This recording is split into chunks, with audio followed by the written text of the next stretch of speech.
오늘이 4월 8일입니다. 지난주에 이어서 계속해서 요한복음 11장 45절부터 57절까지의 내용을 읽고 지난주에 배웠던 내용과 함께 이어서 예수님이 행하신 내용을 우리가 배우도록 하겠습니다.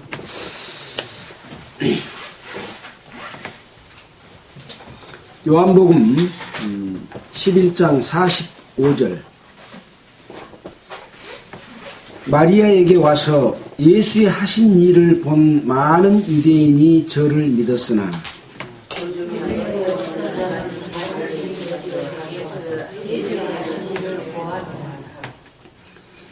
이에 대제사장들과 바리새인들이 공회를 모으고 가로되 이 사람이 많은 표적을 행하니 우리가 어떻게 하겠느냐.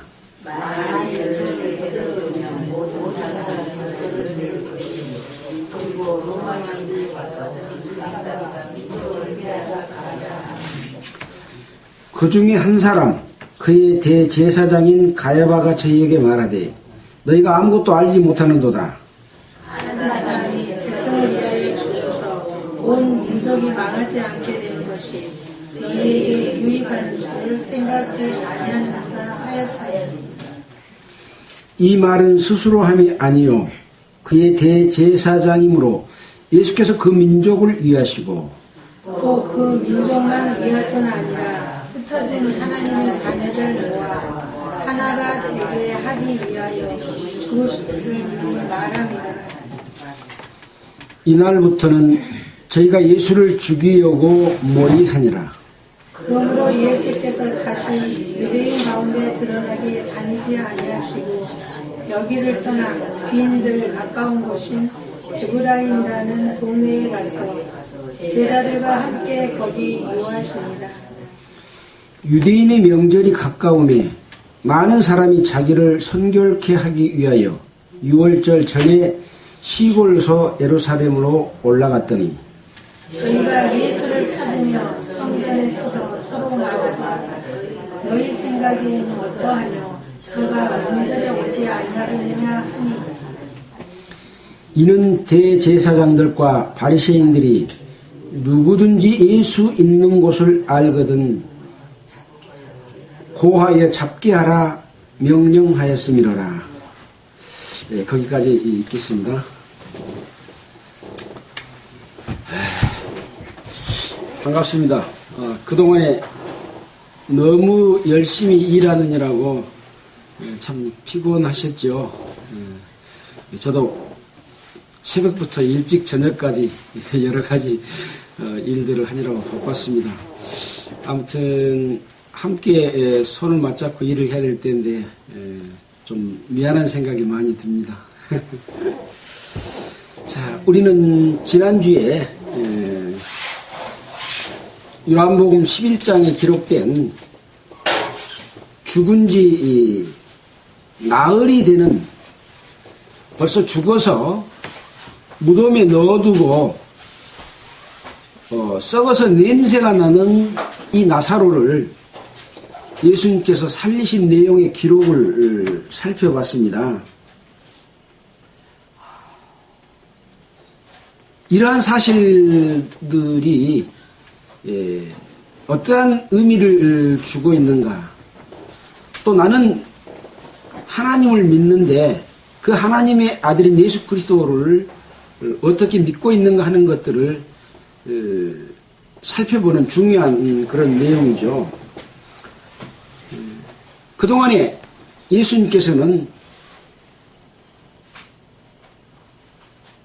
갈릴리 주변에서부터 계속 이러한 기적과 이적 표적들을 행하여 오는 과정 가운데서 유대에 가까운 곳에 와서 이런 기적을 행하신 겁니다. 소경에 눈을 뜨게 했고 또 귀머거리를 길을 열어주고 안진뱅이를 일으키고 또 귀신 들린 자의 귀신을 쫓아내고 38년 된 병자를 고치는 이러한 많은 능력을 행했는데 사람들은 그 행하는 능력을 보고 예수님을 따르고 하나님 나라의 그 천국에 관한 소망을 얻기를 구하고 있는 것이 아니라 우선 살고 있는 삶, 그리고 로마 통치로부터 벗어나고자 하는 세상적인 데에 대한 관심을 많이 갖고 있었습니다. 유대인들이. 또 반면에 여호와 하나님을 잘 믿는다고 했던 종교 지도자들, 바리새인 서기관들이 언급이 많이 되어 있습니다. 그들은 자기가 갖고 있는 권력을 통해서 하나님의 이름을 빙자해서 자기들의 삶을 살고 있는데 갑자기 예수님이 나타나서 많은 능력을 행하니까 이분이 자기들이 믿는 여호와 하나님이 보내신 메시아라고 하는 생각을 해봐야 될 텐데 그 생각을 하는 것이 아니라 자기들이 가지고 있는 현재의 것을 빼앗기는 데 대한 오히려 염려를 하고 어떻게 하면 예수님을 없이 하고자 했던 그런 기록의 내용들이 쭉 기록되어 있습니다. 그래서 예수님께서는 이제 죽은 나사로를 살리는 기록을 통해서 그때로 말하면 그러한 사건을 통해서 자신이 하나님께로부터 온 하나님의 아들이라고 하는 것을 나타내 보이기 위해서 하신 것이죠. 이제 늘 함께 있었던 마리아와 마르다, 또 함께 있었던 또 예수님의 사랑함을 입었던 나사로가 병들어서 죽었거든요. 근데 예수님께서 이제 이곳에 왔어요. 그러니까 마르다가 주께서 여기 계셨다면 내 오라비가 죽지 아니하였겠나이다, 이렇게 말을 했습니다. 그러면서 또 한 가지 덧붙였던 말은 22절에 보면 그러나 나는 이제라도 주께서 무엇이든지 하나님께 구하시는 것을 주실 줄 믿나이다. 그 말은 무슨 말입니까? 예수님께서 여기 계셨다면 내 오라비가 죽지 아니었을 것입니다. 그러나 이제라도 예수님이 하나님께 구한다면 어떤 일이라도 할 수 있다고 하는 그런 말을 한 거죠. 그러니까 예수님이 네 오라비가 다시 살리라, 이렇게 말씀을 했습니다. 그러니까 마르다가 뭐라고 했습니까? 마지막 부활 때는 다시 살 줄을 믿습니다. 그래서 그렇게 이야기를 한 거죠. 그래서 예수님이 뭐라고 얘기했냐? 나는 부활이요 생명이니 나를 믿는 자는 죽어도 살겠고 무릇 살아서 나를 믿는 자는 영원히 죽지 아니하리니 이것을 네가 믿느냐? 이렇게 물어봤습니다. 예수님은 자기 자신이 부활이라고 말하고 있습니다.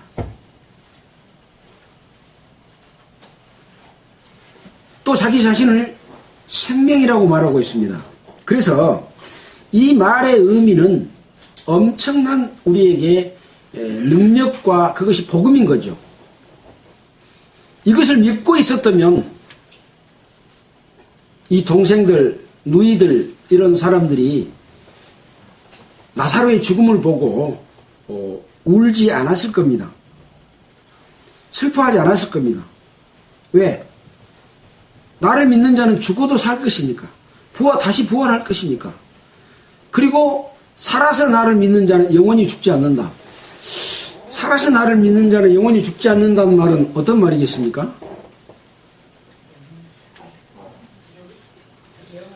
예, 죽지 않는 생명인 거죠. 믿음을 가진 자에게는 생명이 있고 그 생명이 죽지 않는 생명이다. 이것은 육신이 죽지 않는다는 말이 아니고 예수 그리스도를 통해서 하나님과 관계없이 떨어졌던 우리의 영혼이 새 생명을 얻는 그 생명은 죽지 않습니다. 죽음이라고 하는 것은 뭐라고 이야기했습니까? 영혼과 육체가 분리되는 것이 죽음이기 때문에 이 영혼은 죽지 않는 거죠. 단순히 죽지 않는다고 하는 의미뿐만 아니라 죽음은 무엇을 의미하느냐? 하나님과 떨어진 것이 죽음이라고 하는 겁니다. 예수 믿지 않는 사람도 그 영혼은 영원히 삽니다. 다만 하나님께서 주시고자 하는 그 뜻에 부합하지 못한 심판의 부활로 나오기 때문에 그것이 사망이고 그것이 죽음인 거죠. 그래서 살고 죽는다고 하는 의미는 이 생명은 영혼이 없어지지 않는 것은 다 동일하지만 하나님께로부터 연결되어 있는 것이 생명이고 연결되어 있는 것이 영원히 죽지 않는 영생인 거죠. 결과적으로는 죽음을 초월한 그런 삶입니다. 이 세상에 죽음을 초월한 삶이 있다고 한다면 그보다 더 귀한 것이 없겠죠. 우리는 이제 어린아이로 태어나서 참 자라는 기간이 사람은 상당히 길어요.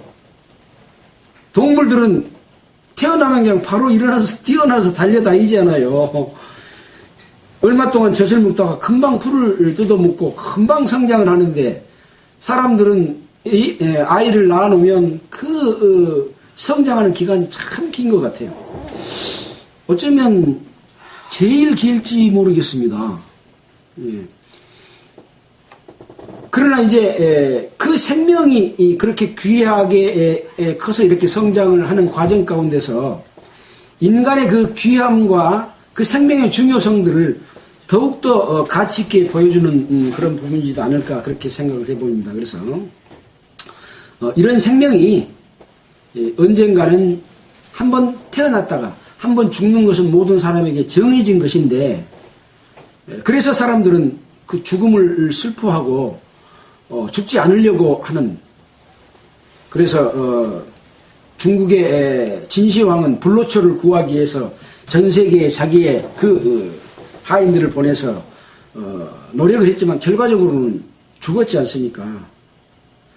아마 진시황도 언젠가는 다시 부활을 하기는 할 텐데 하나님과 관계없는 부활, 심판의 부활로 나올 것이기 때문에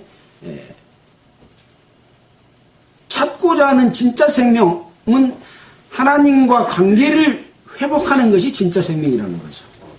그런 의미를 두고 이 나사로의 죽음 가운데서 부활하는 살아나는 이런 과정이 주는 의미가 우리에게 큽니다. 그래서 나는 부활이요 생명이니 나를 믿는 자는 죽어도 살겠고 무릇 살아서 나를 믿는 자는 영원히 죽지 아니하는다 라고 말을 하니까 이 마르다가 주여 그리합니다. 주는 그리스도시요 세상에 오시는 하나님의 아들이신 줄을 내가 믿나이다. 마르다의 믿음이 정말 대단한 믿음인 것 같아요. 지금 예수님이 증거하시고자 하는 것은 오늘 지금 나사로를 살린 것은 무엇을 하기 위해서 살렸다고 했습니까? 지난주에 배웠죠. 42절에 항상 내 말을 들으시는 줄을 내가 알았나이다. 그러나 이 말씀을 하옵는 것은 둘러선 무리를 위함이니 예수님 자기 자신을 위함이 아니고 무리를 위함이니 곧 아버지께서 나를 보내신 것을 저희로 믿게 하려 합니다. 나사로를 살림으로 말미암아 아버지께서 나를 보내신 것을 믿게 하려 함인데 이 마르다는 벌써 아직까지 지금 살리기 직전이잖아요. 주는 그리스도시요 세상에 오시는 하나님의 아들인 것을 내가 믿나이다. 이런 것을 봤을 때 참으로 늘 함께 하고 예수님께서 사랑했던 마르다와 마리아 그리고 나사로 이런 사람들은 그 예수님을 믿는 믿음이 참 대단했던 것 같습니다. 자, 이 말을 하고는 돌아가서 이제 그 형제, 여자 형제지요, 자매지요. 그러니까 마리아를 불러서 말하되 선생님이 오셔서 너를 부르신다 하니까 이제 마리아는 급히 달려서 예수님께 왔습니다.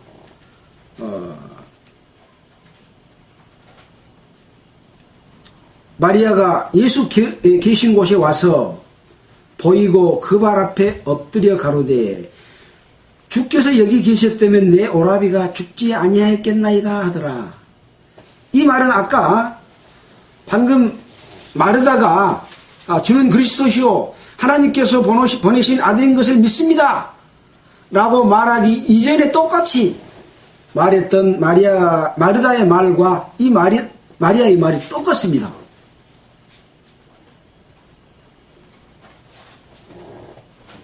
주께서 여기 계셨다면 내 오라비가 죽지 아니하였겠나이다.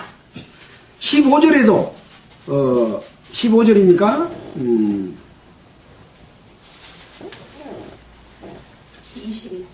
21절입니까? 예. 21절에 마르다가 주께서 여기 계셨다면 내 오라비가 죽지 아니하였겠나이다 하고 글자 하나도 안 틀리게 똑같이 말을 했던 상황입니다. 그래서 이 믿음은 조금 전의 상황하고 예수님과 몇 마디 나누면서 그 뒤의 상황이 달라질 수 있는 거죠. 눈에는 보이지 않지만. 그래서 믿음의 과정들이 있습니다. 사마리아 여자가 우물가에서 예수님을 만났을 때도 처음에는 자기 남편이 몇 명 있는 걸 아니까 선지자다고 말했다가 점점 더 이야기하면서 내가 그러라 하니까 바로 메시아다 하고 동네에 가서 동네 사람들에게 소리쳤지 않습니까? 그런 것처럼 우리가 예수님을 믿게 되는 과정도 그런 과정들이 거쳐지는 겁니다. 그래서 그냥 어느 한날 갑자기 예수를 떡 믿을 수 있는 게 아니고 내 마음과 생각이 예수님의 말씀을 듣고 또 성경을 읽고 전해준 말을 배우고 하는 가운데서 믿음이 어느 한 순간에 확실하게 자기에게 다가오는 그런 시간이 있는 것이기 때문에 늘 사모하는 마음. 지금 이 사람들은 나사로가 죽음으로 말미암아 그 슬픔, 나사로가 다시 살기를 바라는 마음, 처음에는 죽지 않기를 바라는 마음이었죠. 그러나 다시 살기를 바라는 간절한 소망을 가지고 있었기 때문에 그 마음이 있었기 때문에 예수님이 그 마음을 알고 나사로를 살려줬다 하는 그런 거죠. 마찬가지로 우리가 예수를 믿는다고 하는 것은 예수님께서 우리에게 해주신 사실을 믿는 것인데 바로 우리 죄를 용서해 준 사실이거든요. 그 사실을 모르는 사람은 이 지구상에 교회 안 다닌 사람도 알아요. 예수님이 하나님의 아들로서 이 땅에 와서 모든 사람의 죄를 용서했다더라 하는 것을 모르는 사람이 누가 있겠습니까? 다 알아요. 그러나 그 사실이 내 마음속에 믿어지는 것, 확신으로 다가온 사람은 많지 않죠. 교회 다니는 사람도 많지 않죠. 그래서 믿음은 어떤 사실이다. 그냥 이론이 아니다. 그런 역사적인 내용들을 지금 기록을 통해서 보여주고 있습니다. 그렇게 말을 하니까 예수께서 그의 우는 것과 또 함께 온 유대인들의 우는 것을 보시고 심령이 통분히 여기시고 민망히 여기사 그랬습니다. 그러니까 나사로의 죽음을 듣고 소문을 듣고 많은 유대인들이 그 슬픔을 함께하기 위해서 우리가 초상에 나면은 3일장을 하지 않습니까? 그래서 이제 장례식장에 가서 그동안의 경과를 물어보고 또 함께 슬퍼해주고 그렇습니다. 요즘에는 이렇게 막 우는 모습을 좀 보기가 어렵습니다. 그렇죠? 잘 안 울어. 예. 그래서 요새는 많이 옛날처럼 막 엉엉 울고 고굴한다고 그러잖아요. 근데 이제 에피소드도 많습니다. 눈물이 안 나오니까 침을 발라서 눈에다 볼랐다는 이야기도 있고 내 마음은 안 슬프는데 슬퍼하는 표정을 지어야 되니까 형식적으로 그렇게 하는 경우도 있습니다만은 어쨌든 여기 오는 사람들은 진심으로 우는 그런 상황을 우리가 느끼게 됩니다. 그의 우는 것과 그의 운다는 것은 지금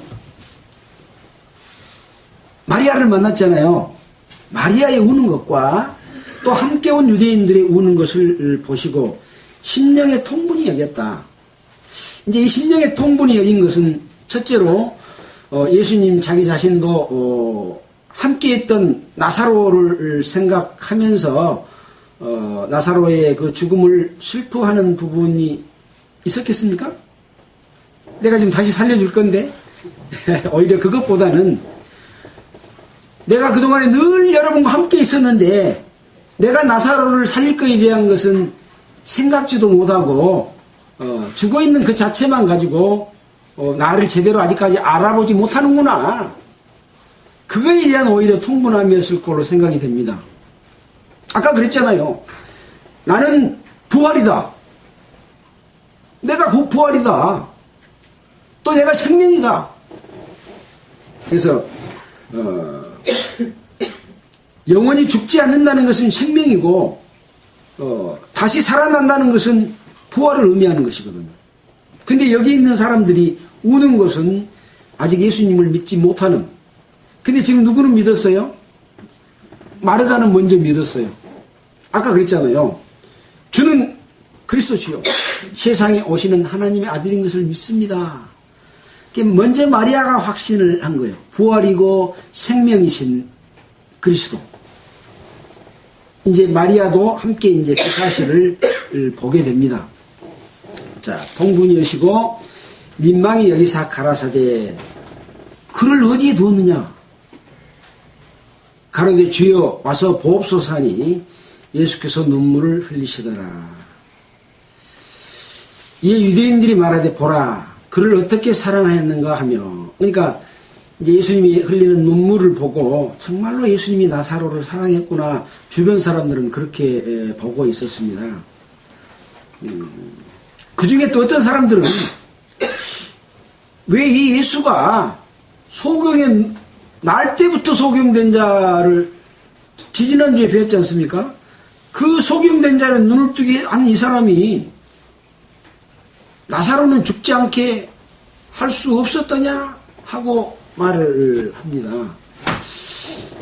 그러니까 긍정적으로 바라보고 바라는 소망보다는 여기 이 말을 하는 사람들은 약간 비웃는 듯한, 소경 눈을 뜨게 했는데 죽은 자는 뭐 죽지 않게 못하겠냐 하는 비웃는 듯한 이런 내용들.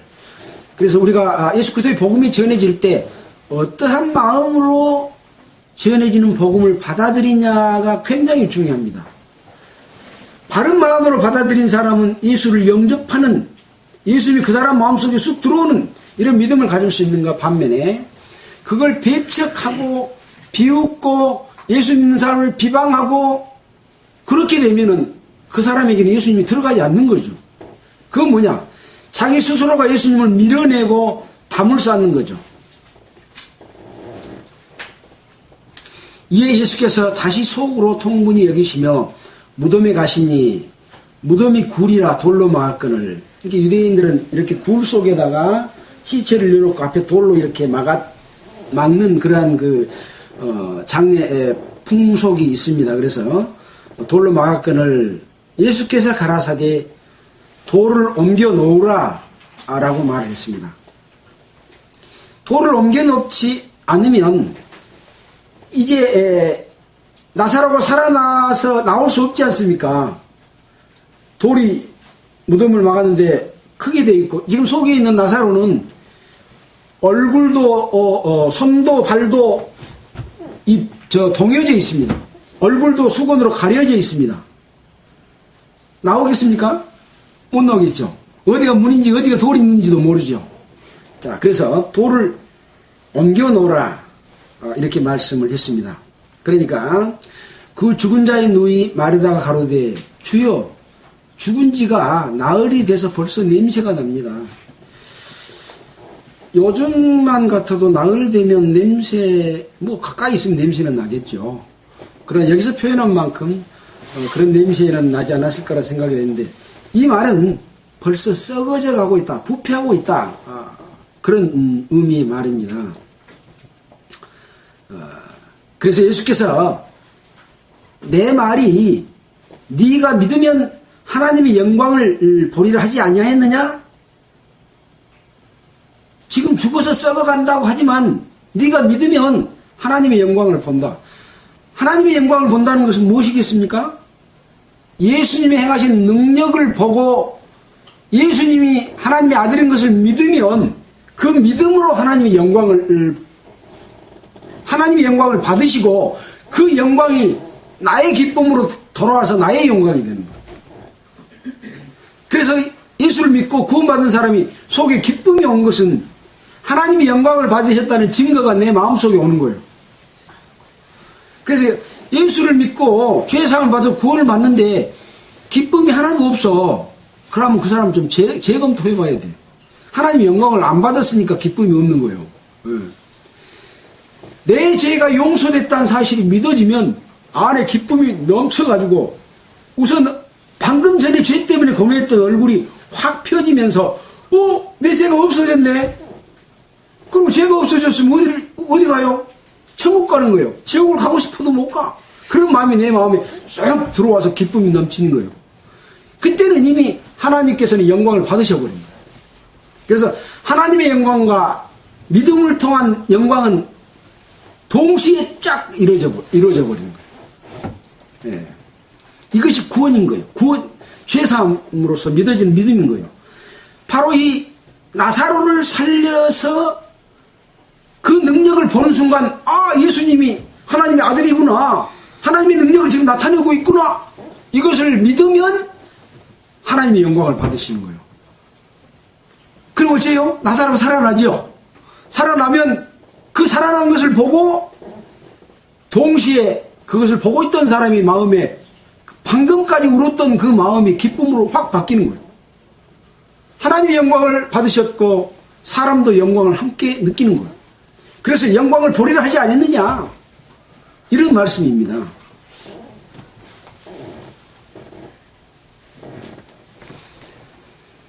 그렇게 말하니까 돌을 옮겨 놓으니, 그래서 돌을 옮겨 놨습니다. 그래서 이 하나님과 사람 사이에서도 막힌 담들이 있으면 하나님의 말씀이 임하지 못하죠. 그 담은 무슨 담일까요? 하나님과 관계없는 어떤 육체의 담이죠. 육체, 부패한 육체의 담이에요. 우리가 멀쩡하게 이렇게 건강해도 하나님이 보실 때는 부패한 사람의 마음이다 그랬잖아요. 만물보다 심히 부패한 것은 사람의 마음이다. 모든 사람의 마음은 겉으로 봐서는 안 나타나지만 하나님이 보실 때는 그 속에 그 생각을 아시기 때문에 여자를 보고 음욕을 품는 자는 이미 마음에 가늠했느니라. 미워하는 것이 살인이다. 이런 것처럼 우리는 하나님과 담을 쌓고 하나님과 자꾸 멀어져가는 내 마음대로 살려고 하는 마음으로 살아가기 때문에 그게 담입니다. 이 담을 걷어낸 것이 회개입니다. 돌이켜 하나님의 능력을 얻고자 하기 때문에 돌이키지 않으면 하나님의 말씀을 믿을 수가 없는 그런 상황이 되는 거죠. 돌을 옮겨 놓은 것과 같습니다. 자, 이제 돌을 옮겨 놓았습니다. 그럼 어떤 능력이 나타난가 이제 봐야죠.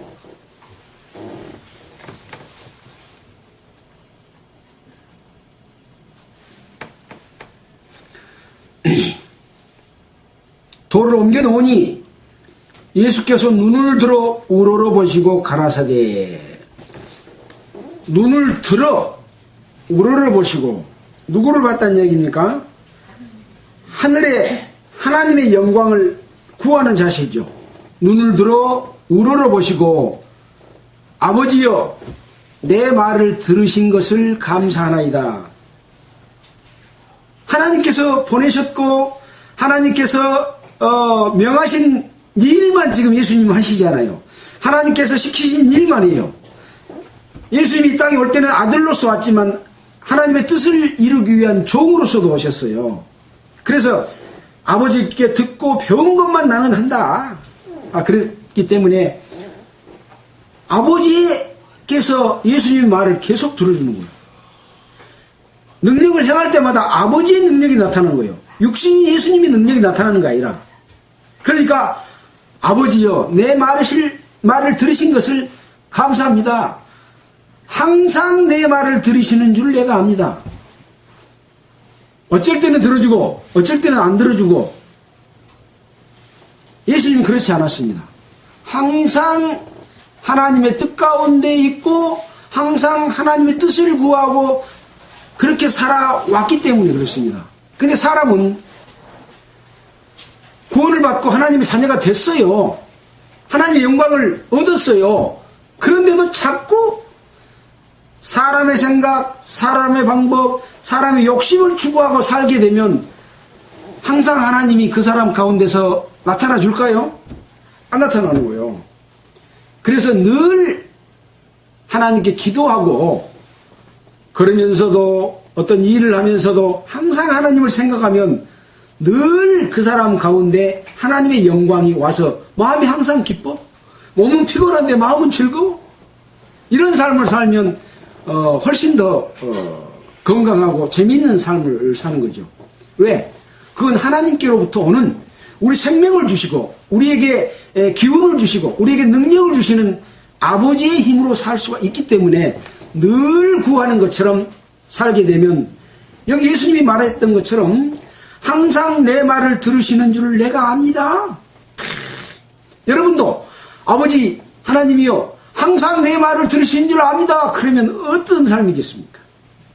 우리는 이런 삶을 살도록 하늘을 우러러 기도하시는 것이 얼마나 좋겠습니까? 때로는 하나님한테 미안한 삶을 살았으면 고개를 숙이고 무릎을 꿇고 엎드려서 기도할 수도 있겠죠. 자, 그래서 감사나이다 또 아나이다. 그러나 이 말씀을 하옵는 것은 둘러선 무리를 위함이니 곧 아버지께서 나를 보내신 것을 저희로 믿게 하려 함입니다. 항상 나에게 내 말을 들어주시고 하나님의 능력을 나에게 부어줘서 기적과 능력을 행한 것은 나를 위함, 예수님 나를 위함이 아니고 하나님께로부터께서 나를 보냈다는 것을 저 사람들로 하여금 믿게 하기 위함이다. 자기 자신이 영광을 구한 것이 아니고 예수님이 능력 행했다고 예수님을 사람들을 우러러보고 따르지 않아요? 근데 정작 예수님은 내가 능력 행함으로 너희들에게 영광 받기 위한 것이 아니다. 누구들을 위함이다. 너희들을 위함이다.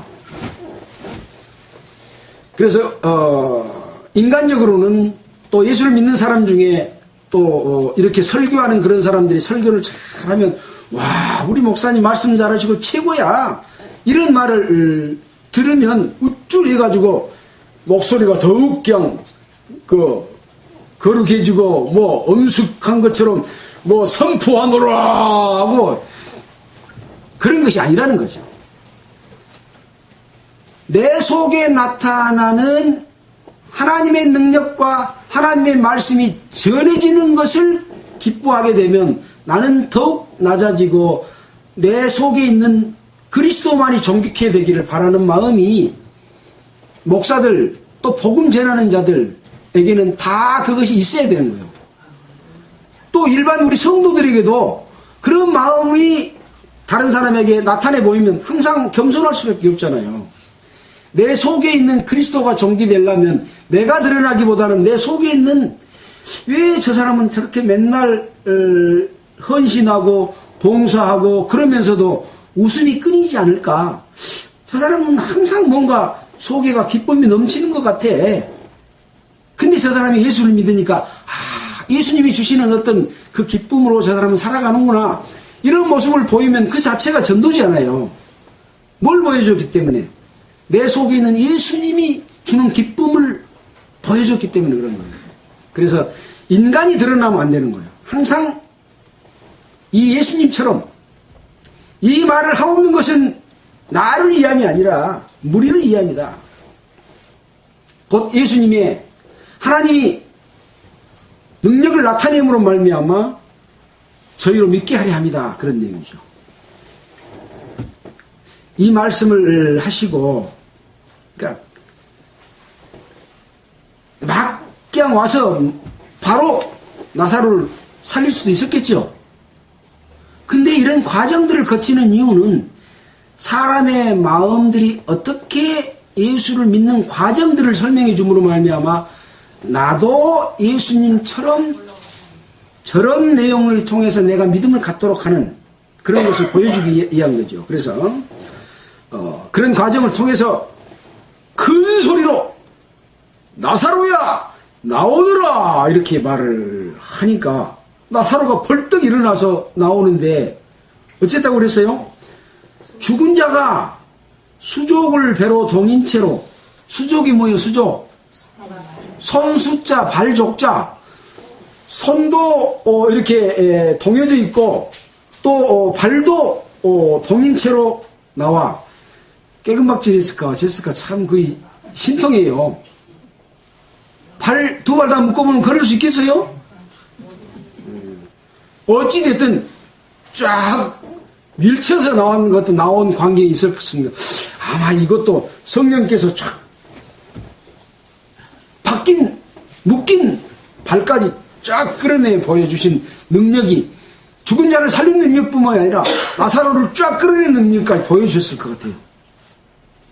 그걸 보는 순간 많은 사람들은 와 하고 그 마음에 깜짝 놀람과 함께 그 엄숙하고 경건하고 하나님의 능력이 나타나는 광경을 딱 보았지 않겠습니까?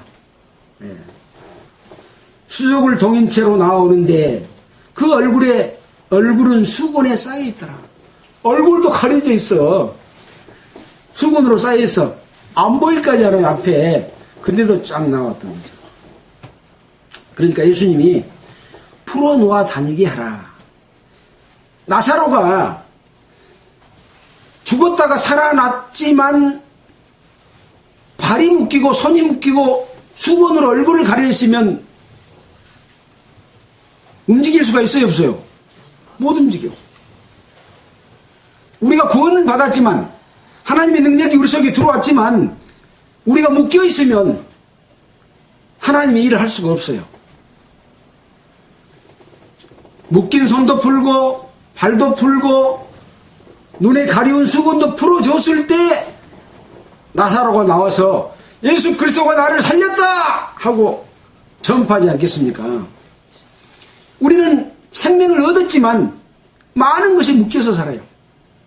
우선 묶고 사는 것이 묶여 살고 또 어떤 다른 목적, 다른 일 때문에 묶여 살고 그렇게 묶여 삽니다. 묶여 살면 그 묶인 것 때문에 하나님의 능력을 나타내 보이는데 장애가 될 수가 있겠죠. 풀어서 다니게 하라. 이제 못 알아 다니겠어요 나사로가. 예수님 증거하면서 다니지 않겠어요? 예수님이 나를 이렇게 죽었다가 살렸다. 그때 그랬잖아요. 귀신을 쫓아내고 이렇게 치료를 해니까 나서 예수님과 함께 가겠습니다 라고 하니까 아니다. 너는 너희 동네 가서 나를 전해라. 그랬잖아요. 아마 이 나사로도 자기가 평생 예수 그리스도께서 나를 살리신 것을 전파했을 겁니다. 자, 이제 지난주 거 설명하면서 이렇게 오래 갔는데요. 그 이후의 말씀들을 보겠습니다. 마리아에게 와서 예수의 하신 일을 본 많은 유대인들이 저를 믿었으나 아까 나사로가 죽은 것 보고 함께 울어주려고 왔던 많은 사람들이 어쨌다고요? 저를 믿었으나 예수를 믿었으나 그 중에 어떤 바리새자들은 바리새인에게 가서 예수의 하신 일을 고하니라. 이 사람들은요 그 예수님의 능력을 보고 감동을 입은 게 아니라 예수가 저런 일을 하는구나 하고 가서 누구한테 일러 바쳐요? 대제사장과 바리새인들한테 일러 바치는 역할을 하는 거예요. 어쩌라고? 예수를 가만두면 안 돼. 예. 예수님을 놔두면 많은 사람들이 예수를 따라버리기 때문에 자기들이 그 권세가 약해지니까, 세가 약해지니까 일러 바친 사람, 이 사람들은 예수님을 믿기가 어려웠을 겁니다.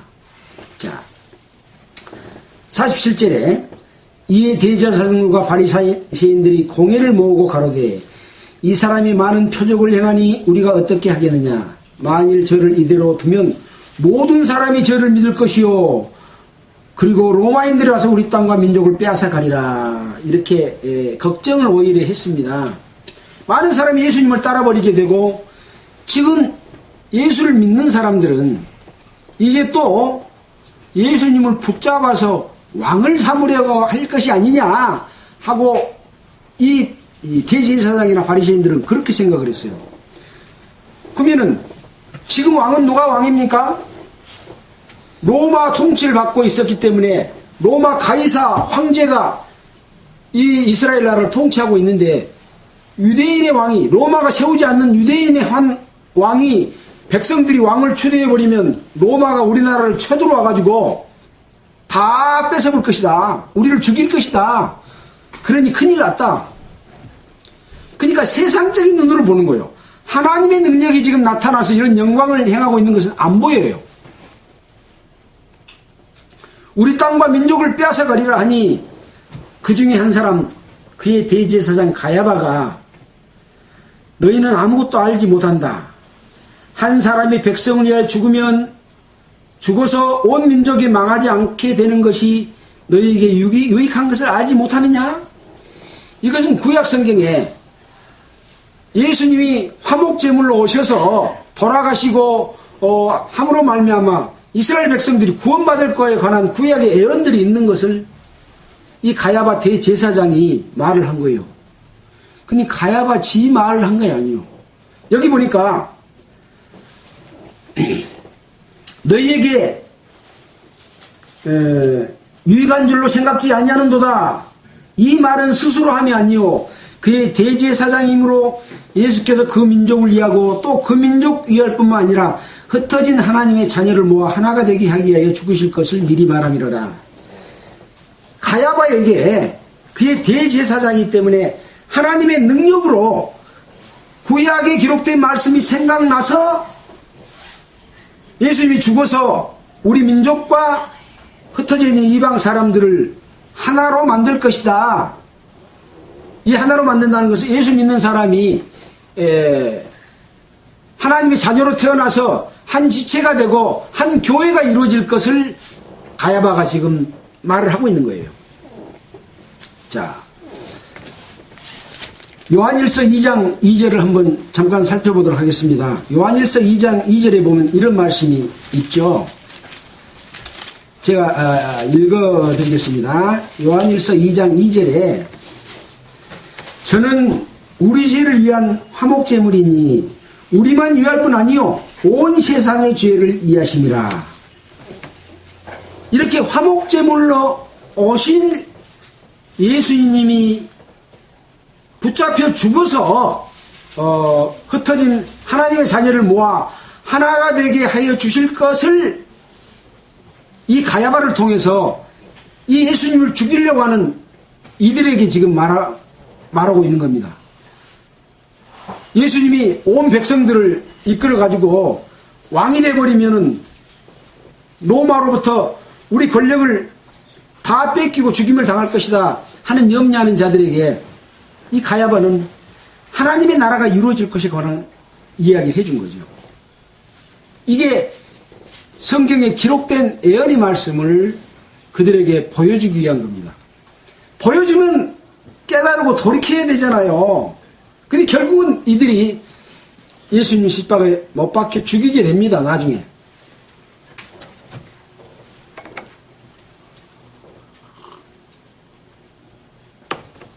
(53절입니다) 이날부터는 저희가 예수를 죽이려고 모의하니라.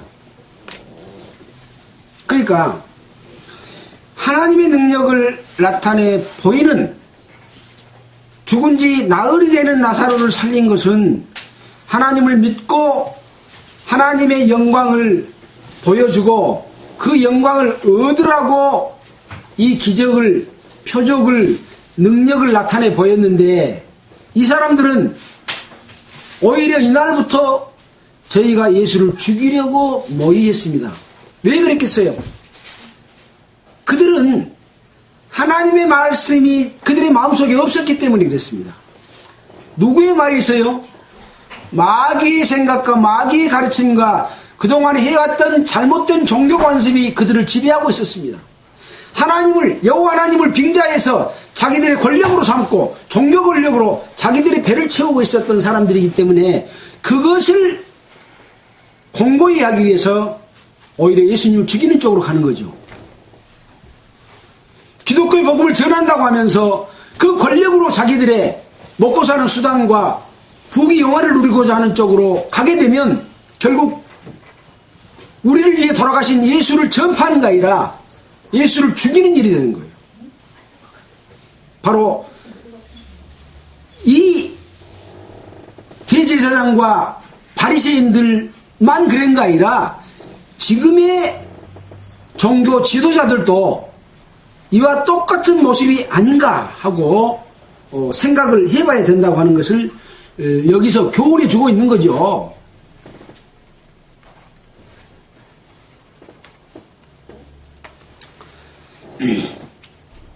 54절입니다. 그러므로 예수께서 다시 유대인 가운데 드러나게 다니지 아니하시고 여기를 떠나 빈들 가까운 곳인 에브라임이라는 동네에 가서 제자들과 함께 거기 유하시니라.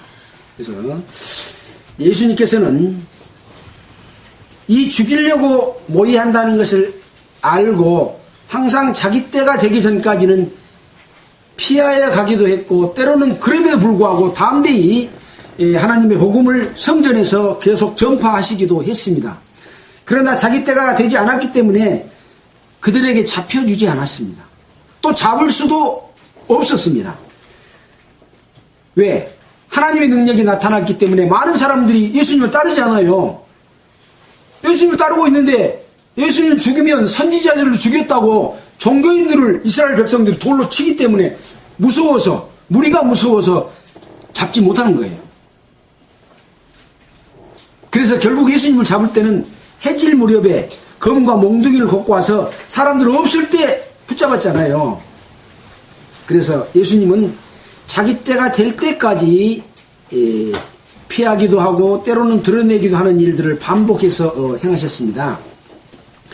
유대인의 유월절이 가까우면 많은 사람이 자기를 성결케 하기 위하여 유월절 전에 시골소 예루살렘으로 올라갔더니 저희가 예수를 찾으며 성전에 서서 서로 말하되 너희 생각에는 어떠하뇨? 저가 명절에는 오지 않겠느냐? 그러니까 많은 사람들이 예수 그리스도가 하나님께로부터 보낸 아들이라고 하는 것을 믿고자 하는 사람이 있는가 반면에 믿지 않는 사람들도 많았습니다. 그래서 이 유대 종교 지도자들이 예수 있는 곳을 알려주면 돈을 줄 테니까 예수 있는 곳 일러주라 자꾸 이야기를 했습니다. 그래서 명절이 되면 예수가 올라오지 않겠냐? 그때 가서 어디가 있는지 알고 얼른 가서 일러주자, 그런 생각을 한 거예요. 이런 생각한 사람들은 예수님을 구주로 영접할 수 있을까요? 못하겠죠. 교회에, 예배당에 다니는 가운데서 그거의 다짐으로 말미암아 내가 뭔 이익을 얻으려고 생각을 해. 세상적인 이익, 육체적인 이익, 사업적인 이익, 이런 걸 생각하면 안 되는 거죠. 그런 것과 동일한 내용이라고 볼 수가 있겠습니다. 그래서 저희가 예수를 찾으며 성전에 서서 서로 말하되 너희 생각에는 어쩌냐? 예수가 명절에 올라오지 않겠냐? 하니 이는 대제사장들과 바리새인들이 누구든지 예수 있는 곳을 알거든 고하여 잡게 하라 명령했음이로라. 그래서 많은 사람들은 또 예수님을 통해서 하나님의 어떤 능력이나 이런 것들을 알고 믿어서 하나님의 자녀가 되고 하나님의 뜻 가운데 살기보다는 그들에게 일로 구하여 바침으로 말미암아 거기서 상금 타려고 하는 사람들도 많이 있었다. 나는 상금 타려고 예수 믿는 사람인가? 아니면 하나님의 영광을, 능력을, 표적을 보고 저분은 바로 하나님의 능력을 입고 오신 예수님이구나. 저분은 바로 우리 죄를 용서해 주신 분이구나.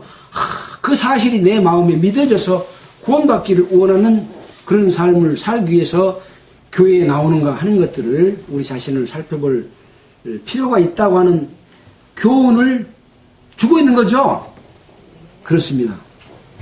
그래서 성경 가운데서 우리가 취할 것이 무엇인가, 배울 것이 무엇인가, 믿음은 무엇인가 하는 것들을 우리가 이해하기 위해서 마태복음, 마가복음, 누가복음, 요한복음의 기록들이 기록이 되어 있어요. 어떤 사건 한번 해보고 그냥 끝나버리고 만 것이 아니라 계속해서 기록을 해놨습니다. 이 기록은 우리가 신문을 기록한 것처럼 예수님의 사건을 기사화해서 기록한 내용이다. 그래서 이것은 사실이다 라고 하는 내용들을 우리는 전하고 있습니다. 아무튼 오늘 요한복음 11장 오늘 전체를 좀 살펴보고 마지막을 정리를 했습니다만은 기록된 말씀을 통해서 하나님의 능력과 영광이 나사로를 죽은 자 가운데서 살린 것처럼 여러분의 죄 가운데서 이루어졌던 영혼을 살려서 새 생명을 얻고 묶인 손과 발을 풀고 얼굴에 가려진 베일을 풀고 예수 그리스도께서 우리를 구원해 주신 것을 널리 전파하는 여러분들과 시청자들이 되기를 바라면서 기도드리겠습니다. 하나님 아버지 감사합니다. 오늘 기록된 요한복음 11장의 내용을 통해서 죽은 지 나흘이 되는 나사로를 살리신 예수님의 그 기록을 살폈습니다. 이 기록 가운데서 우리가 교훈받을 것이 무엇인지 바로 그 교훈이 나의 생명이 되고 나의 영원한 영광이 된 것을 우리가 보았습니다. 참으로 이와 같이 합당한 믿음을 갖게 주님 인도하여 주시기를 원하면서 우리를 권해주신 예수 그리스도 이름으로 기도하였습니다. 아멘. 찬송가는 313장 하겠습니다.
마치겠습니다. 안녕히 계십시오.